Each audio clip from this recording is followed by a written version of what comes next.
Hello. Hi. Oh, do you remember that program? How? Like how? Happy Wednesday, everybody.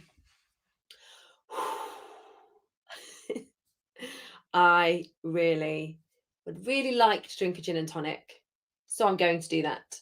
Um, Happy Wednesday. How are we? Hello, my name is Kate Carney. I am the founder of a Sip and Share. Where is it? Where is it? There. Oh, I think I'm losing. I think I'm losing my mind a small amount. Um, Very excited because this evening, not only do I get to drink a beautiful gin and tonic, I also get to chat to the person who has made it. That's cool. If we haven't met before, I Superjazz, the UK's #1 craft gin and spirits discount club. I've just said that. I've just told you who I am, Kate. Get a grip. I've just ran in from picking the kids up from swimming and waffling my tea down as fast as I physically possibly can. So Lewis is on his way. I'm just gonna say I'm live. I'm live. Arrive when ready. I'm just gonna say arrive when ready. Like, no, we shouldn't stress. We should not worry about these things. Tonight, what are we drinking? Are we having a cheeky gin and tonic? If you waited the first like all week, the first 2 nights of the week, and got to Wednesday, and like, yes, we've made it. That's how I feel when I get in from taking the kids swimming. I feel like, yeah. I haven't even got a pourer, a measurer, or a pourer.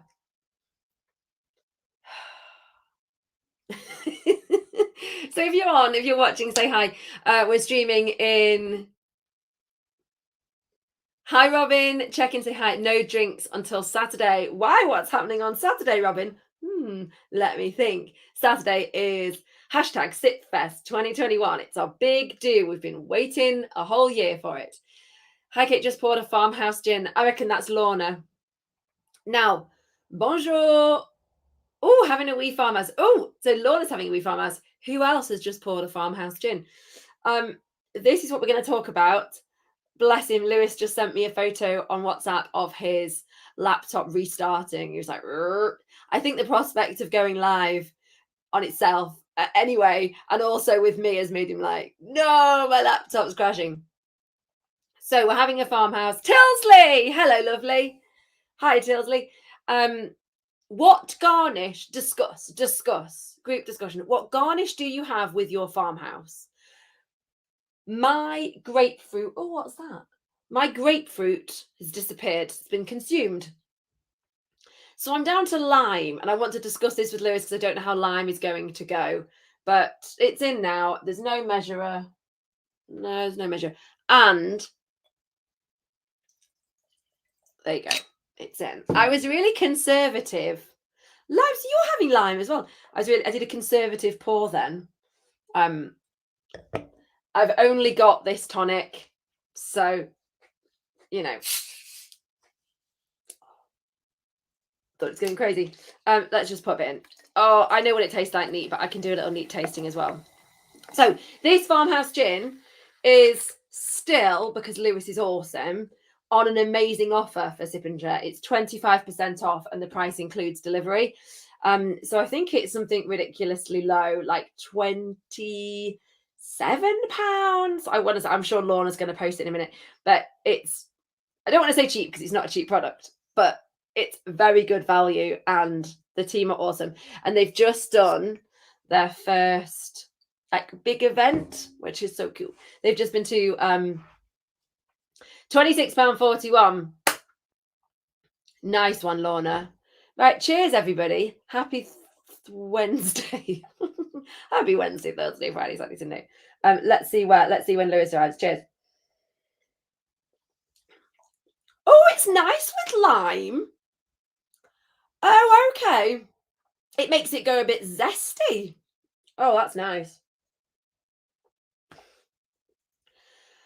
You know, when you're at risk of glugging a drink, which you should never have a gin and tonic first. If you're really thirsty, don't have gin. That's the first thing. Everybody have a water. Be sensible. But anyway. So Lewis is hopefully going to join us any minute. Oh, I'll tell you what, this is just my day today. So questions. What questions do we have for Farmhouse Gin? Question number one: why is there a camel on it? Made in Scotland. He's Scottish. He has a lovely voice as well, and I want to tell him this, but it's a bit creepy, so I can't just say you have a lovely voice. But when I spoke to him earlier, on the phone, not just Messenger, I was like, "Oh, you got a lovely voice," but I couldn't say that because I sound like a weirdo. So feel free to post that. Feel free to comment on that when you hear him speak if you also think it's lovely. Why is there a camel? Why is it Middle Eastern inspired? You're from Scotland, lives in Scotland. Why did you choose a ceramic bottle? Also curious. Why did you do 50 cl, not 70? Oh, Lewis is here. Don't tell him what I said about his voice because he'll think I'm a weirdo. It's just not mention it. Just smile at him when he appears. Like, we'll bring him on. Hello. I did hear that last little bit. About the fact you're here. Hello. I know. Okay, I've got to admit, when we spoke on the phone earlier, I was like, "Geez, he's got a nice voice." Sorry, Lewis, but it's true. Technology is now your friend. Never my friend. No. Ever when I need it. So here we go. But gin is. We need it, but gin is. So tell us about, before I interview you with all of my questions, like why is there a camel? Why did you choose this bottle size and all of these? Tell us about Farmhouse Gin and who you are. Please, please, please, whilst I drink it. Yeah, so my name's Lewis. I'm based up in the Scottish borders in Edinburgh. And we started Farmhouse Gin December 2019 and launched last July. So, okay. Yeah, so middle of lockdown, the worst time or the best time, I don't know. But yeah, it's been a strange first, sort of 16 months for us. But yeah. So why did you do it? Like, why launch Farmhouse Gin? What were you doing that made you go, do you know what I should do? I should apply this skill to making a gin. Yeah, nothing like that actually. I'd had a plan to do it back in 2013, but it didn't come about. And then moved abroad to Dubai for a while. So obviously that was even harder to attempt to do it there. So then when we moved home to Scotland, I was told to either do it or stop talking about doing it. I like that's a good threat. Either do it or just stop. Yeah, that was it. They'd had enough hearing about it, friends and family, so it was an ultimatum. A DI situation. Yeah, that's it. So that was the final push to get going. So yeah, that's how it came about last year. Okay, and the name. So, questions.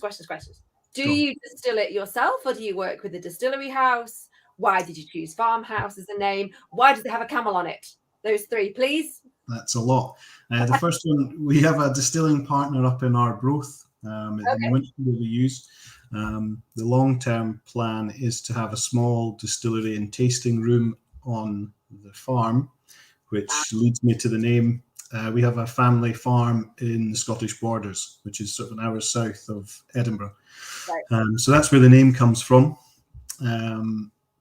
Yeah, always wanted to make something for the family, call it after, we've had the farm in the family for about 45 years now. So I just wanted to have something that everyone could be proud of, really, and call it that. And that's your potential site, is it, in the future? That's when you're thinking, okay, well, when we get to distilling it, which is a big step, right? Working with a distillery house to all of a sudden being like, you can do it. Yeah, we've realised it's probably a bigger step than we first thought, to be honest. The first thought was to do it at the farm, but then the logistics of setting up and getting all the sort of documentation you need and the building approved, it was too much to do from scratch. So yeah, we've got the sort of building allocated, if you like. It's there. So we've got the space, we've got the old outbuildings that can be converted. So it's just a case of when it becomes feasible, really. So that is a lot of money and time and licenses and all of that sort of stuff. You kind of got to be in it to that's what you do when you make that leap. And I guess you do other stuff as well outside of just gin. That's right, yeah. So we see that really is maybe not phase 2, but maybe like phase 40. I don't know. There's a lot of steps we've got to take, and we really, everything takes a lot more time than we thought it would. So the nice thing is there's no pressure on us to do anything at any pace. We've created the gin that we like with drinking. It's really for us. So there's no pressure. It'll take as long or as little as it takes. Yeah.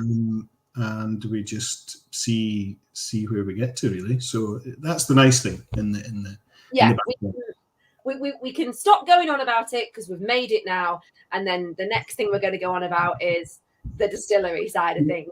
Yeah, it's like, can we just drink it for a while? Like, let's sit back, a bit of cake. We've made it. Let's just drink it for a bit and go from there. What we also like to do is sell it though as well. So tell me, yes, before we go on to the Gin to My Tonic show and what you've been doing recently, which I know has been a big step for you, talk us through the actual gin. So tell us what's in it. Tell us why it has a camel on the front, but you're in Scotland. It's not known for its camels. No, it's not. So what's in the gin first? The main thing, as I say, we wanted to create a gin that we would love drinking. Ultimately, if we didn't sell any, we'd be left with a lot of nice gin. So that's the way we approached it. So we like gin really straight down the line, like classic London dry, really crisp. G&T was where we were coming from, or older sort of classic cocktails like gimlets, where it's really juniper forward cocktails. But we wanted to incorporate a bit from the Middle East, from our time over there. So we brought in sumac, which with the lime peel and orange peel that's in it, it gives a really balanced citrus flavour, and the sumac brings in a warm, peppery undertone that you'll get at the end. So that's the sort of finish you'll have, with a little bit of heat, hopefully. It's a neat, I mean, I was going to say swigger, but that doesn't make me sound very sophisticated, Lewis. So swig away, yeah. You don't mind. Drink it, buy it, enjoy it, do what you want. Yeah, however you want to drink it, I think. But no, that's where we came at it from. So the flavour profile was really driven by what we enjoy. The hardest decision actually was what percentage to take it off at the ABV. So 41, so a bit stronger, but we tried it from everything from 7.5 right up to about 43.5. And that was a really tough decision. That was harder than the sort of mix of botanicals, if you like. It changed so much across that range, the flavours you got from it. But we felt in the end 41 was where we enjoyed it most. Yeah, it still had this. It's amazing that, isn't it, actually? That's something that's not really talked about very much, is the difference the percentage makes in the clarity of the botanicals, and obviously the strength of the alcohol, and the cost as well, because it's a really big cost difference. That's why you tend to find cheaper gins are right down the bottom, because they're diluting it more with water. It's a numbers game, right? You can get more out of the still and more per bottle if you cut it more with water. So it's always nice to hear when somebody's considered those things. And it's really interesting when you do a tasting of 37% through to 45%. You're like, what? How is it different? It's incredible the difference it makes, and it brings out different things in the botanicals. It really changes completely. If you took one at 37.5, 41 and 43 and lined them up, it's almost 3 different gins. But again, when you're on about, there's a cost implication. Every sort of half point you go up, or 0.5%, it does make a difference to the duty and the VAT and the duty. But again, we just approached it, what do we want to drink and what do we enjoy? So again, that's the sort of rule we've gone by with everything. How would we want to have it? So selfish gin making is really, really important, because like you said, if you can't go to a farmer's market, if you can't go to an event, what's the worst that can happen? We can sit and have a gin and tonic and we don't have to worry about running out of stock. Which is pretty much what happened most of last year and the start of this with our timing for launch. So we'll make 300 bottles. We'll sell some. We'll have a bloody good time with the rest of them. Thank you very much. Yeah, I think my family were worried we'd be getting them for Christmas for the next decade if it didn't take off. So That's not a concern. Don't worry about it, everybody. Enjoy it. If you get it, you're bloody lucky. Enjoy it. Thank you very much. That's what I said. But Yeah, but no expectation like that. Where's my gift and my free bottle of gin? No. Yeah. Well, so to the camel is strange for Scotland. We have been asked if we own a camel farm. We don't. That's not it at all. I mean, that's the diversification of the Farmhouse gin brand. Like the camel farm, camel farming. That's a wrong sentence. I don't think you should do that. Should you do camel farming? I don't think so. Do that? No. Probably leave it to the professionals. We'll Google it. We don't own a camel farm. No. But the camel is a nod to Dubai? Well, it's both home and away, actually. It sort of represents both for us. So the away element is easier in the sense it was our time in Dubai, and that's where we're taking the inspirations for the flavour profiles and for this and any future gins. We want to incorporate botanicals or fruits from the Middle East. So we loved the cooking over there, the flavours that they've got, the really bold, punchy flavours, and we just loved it. So we want to bring a bit of that back to Scotland and have that sort of mix, just as a nod to our time over there. The home side, it does actually represent the farm for us, but that's a slightly longer story. The previous owner of the farm, before my grandparents bought it, he founded the Arab Legion, which was a military unit that was sent to Jordan to protect their trade routes. So I honestly thought you were going to say to protect camels. Like the animal lover in me was like, okay, no, we're business, we're trade routes. I'm sure he did that as well. Let's add that. I'm sure he looked after them. But when he retired from the unit, he had a camel wind vane put up on the farm, on the big barn. So ever since growing up as a little kid, we always had this camel wind vane. Like what's a wind vane? Like no, it shows which direction the wind's blowing. Oh, that's a wind vane. So what is a camel? Yeah, so there's a camel sitting on top of that, north, south, east, west, and it rotates around depending where the wind's blowing to show which direction it's coming from. So when growing up, as I say, when we were kids, friends always found it hilarious that there was just a random camel at the top of the main barn on the farm. But yeah, I mean, it's always been there ever since growing up, and it's one of these quirks of where we live that it really does symbolize both home and away. So for us, it's the perfect mascot, really. Yeah, mascot. Stamp, brand extension for when we open the camel farm. I'm up for. I've never mucked out a camel, but we can try. So over the past few weeks, you've done your first and only so far gin to my tonic festival. Was it a festival or a show in Glasgow? Was it Glasgow? Yeah, festival in Glasgow. It was our first ever outside event meeting people with the gin. That sounds really sheltered. Due to the lockdowns up in Scotland at various times, licensing issues and availability at farmers markets, because they were running at sort of half capacity a lot of the time. So stall holders that had space before COVID hit, they obviously had first refusal. There was a lot of them weren't even getting to have a stall or anything. So we found it really hard to get out and about. So yeah, we just threw ourselves into the deep end. It was a 3-day event at Glasgow SECC, the conference centre. I think about 4,500 people over the weekend, over 4 sort of slots. And it was full on. It's good. So the first of no baby steps here. It was just straight in to that. Right. So we're not working our way up. We're not doing stuff like that. Boom. And how did it go? Did you feel, shattered? I imagine full on busy. Did it feel successful? Did you get feedback? All of the above, really. It was a long weekend, but it was really, really nice to actually meet people, give out tasters, and hear what people thought. It was really good to get feedback on everything, not just the taste of the gin, on the the camel, the bottle, the pouches that we do. Everything was being sort of looked over and getting comments and everything. So no, we loved it. I mean, it helped that the feedback was positive. I can imagine it's a long weekend if it's not. But yeah, no, it was great. We loved it. It was really, really good. So I think next year we're looking to try and do maybe 3 or 4 larger festivals like that across the UK, do a few in England, just to try and anchor our year really in terms of events, and then do smaller ones up and around Central Belt of Scotland and in the borders where the farm is. So I think that's going to be the plan for next year. So yeah, hopefully we'll get a bit further afield in Glasgow.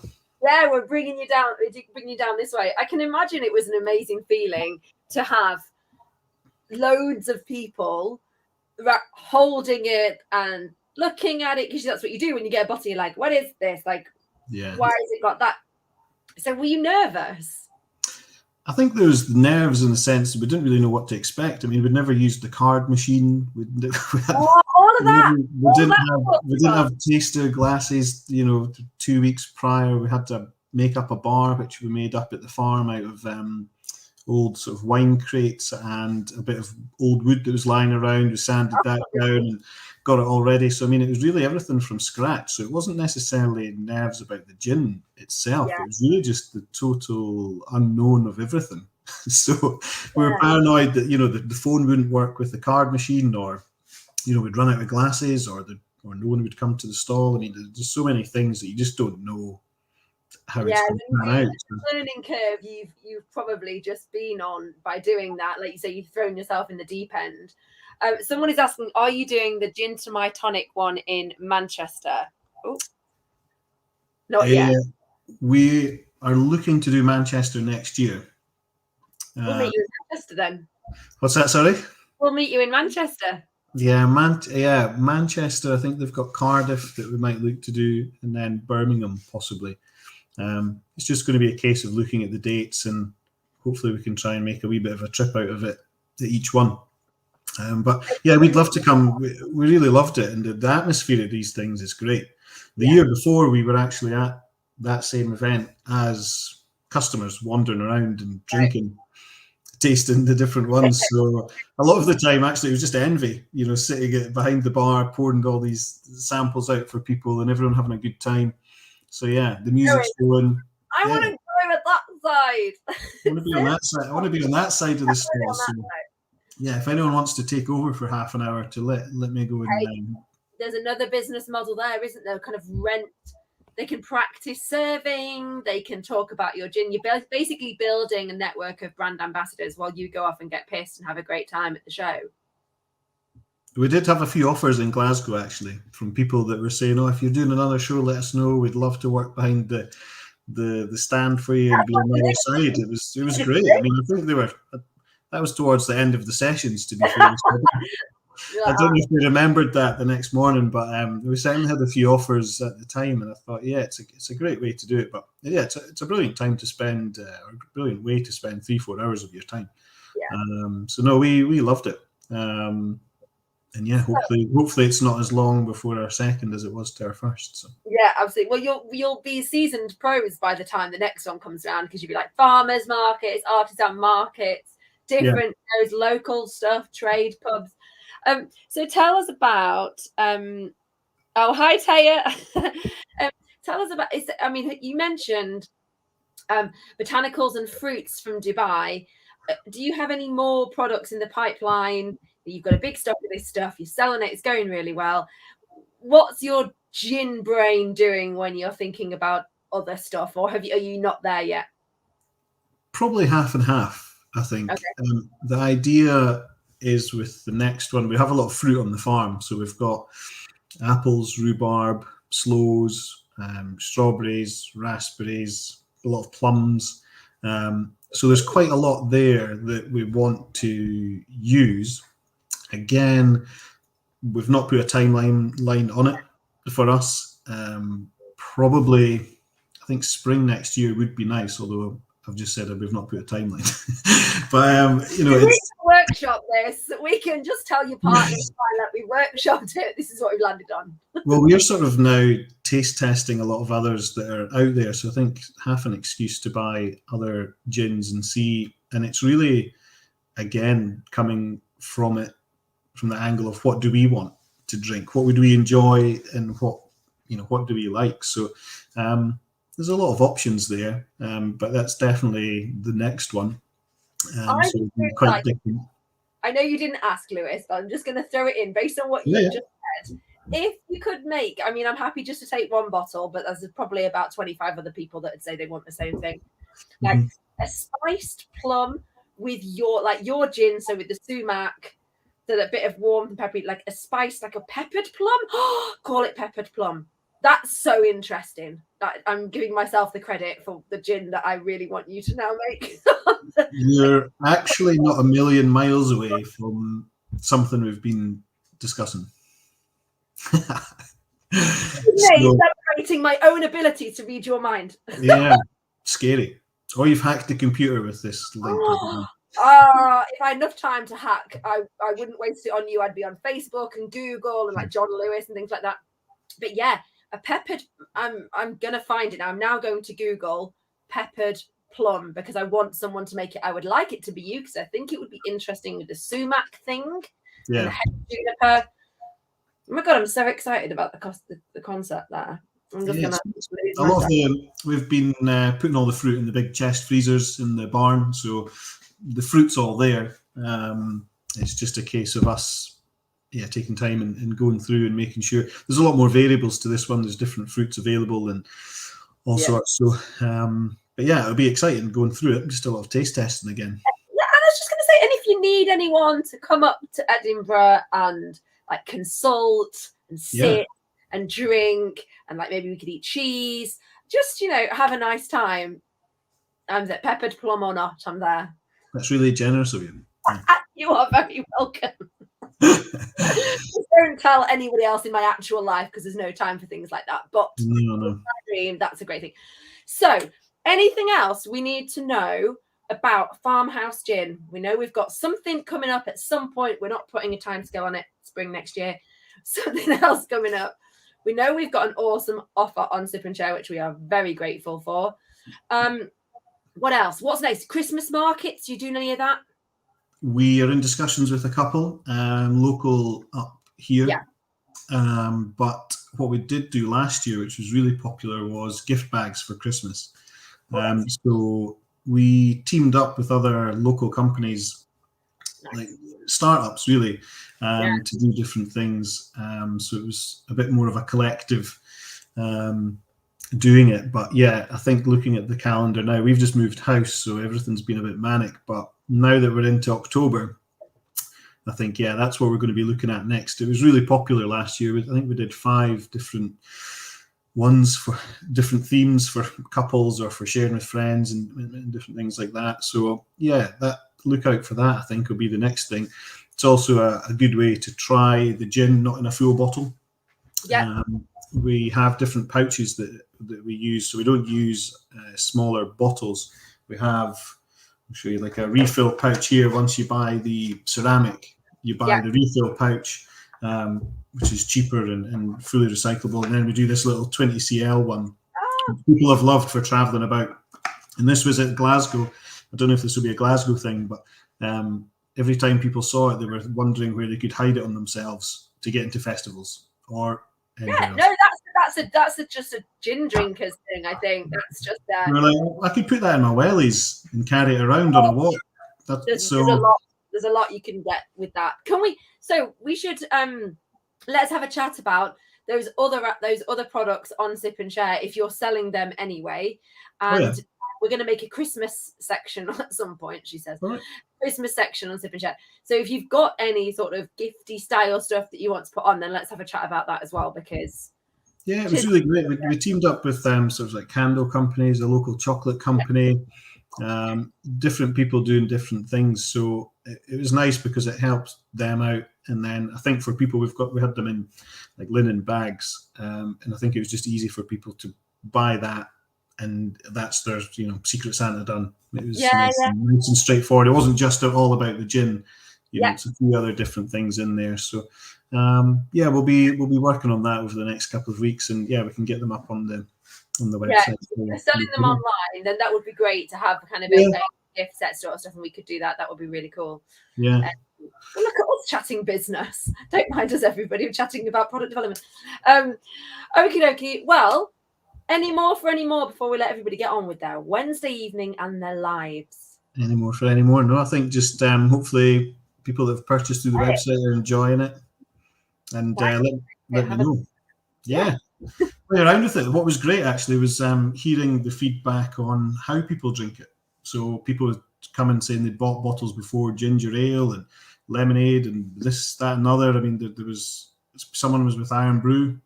I mean, it's all sorts. So but it's actually nice to hear how people are drinking it and enjoying it. Did anyone say a straw? A straw. Yeah. How are you drinking your Farmhouse gin with a straw? Do you look at him? No. Yeah. Obvious one, well enough. So what's the relevance of the camel? #replay. Watch back on replay. We've talked camels. We've talked camels. Right then. So something in the near future, maybe more markets. We might see you in parts of England next year. You'll definitely see us in parts of England. We will stalk you and find you and turn up at an event, and we might all just descend upon Edinburgh and expect a platter of cheese and spiced plum gin, peppered plum. That might happen. Who knows? Watch this space. All right then. Right, well, let's leave everyone to it on their Wednesday evening. Have a nice evening, everybody. And Lewis, you stay there. Don't go anywhere. Right, bye, everybody. Bye. Thank you so much. Bye.